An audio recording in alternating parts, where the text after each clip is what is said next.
कहना कि तुम्हें उसके बच्चों पर दया आती है जो कम दूध की वजह से कमजोर दिखाई दे रहे हैं।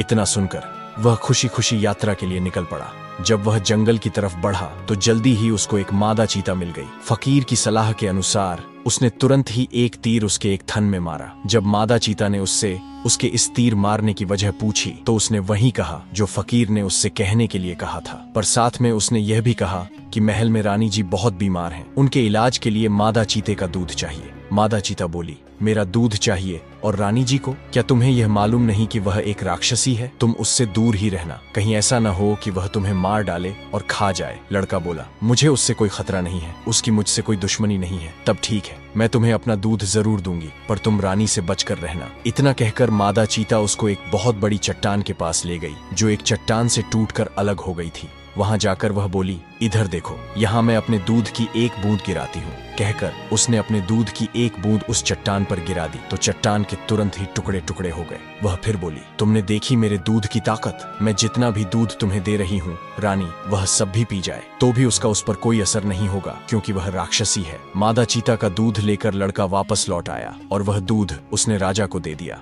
राजा उसको अपनी पत्नी के पास ले गया। रानी ने वह सारा दूध पी लिया और कहा कि वह अब ठीक हो गई है। राजा उस लड़के से बहुत खुश हुआ, पर रानी का उद्देश्य तो अभी पूरा नहीं हुआ था। वह तो उसको मारना चाहती थी और वह लड़का अभी भी जिंदा था। वह फिर सोचने लगी कि वह राजा को बिना गुस्सा दिलाए लड़के को कैसे मार सकती है। कुछ दिनों के बाद उसने बीमारी का फिर से बहाना किया। राजा को बुलाकर उससे कहा, लगता है मैं फिर बीमार पड़ गई हूँ, पर तुम चिंता न करो। मेरे दादा उस जंगल में रहते हैं जहाँ से यह मादा चीते का दूध लाया गया था। उनके पास एक खास दवा है, शायद मैं उससे ठीक हो जाऊं। वह लड़का जो मेरे लिए यह दूध लेकर आया था, वह जरूर उस दवा को उनसे ला सकता है।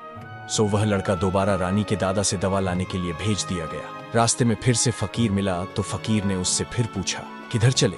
लड़के ने फिर से सारी कहानी उसको सुना दी। फकीर बोला, तुम वहां मत जाओ, वह आदमी तो राक्षस है, वह तुम्हें खा जाएगा। लेकिन लड़का तो पिछली बार की तरह फिर से अपनी जिद पर अड्डा रहा।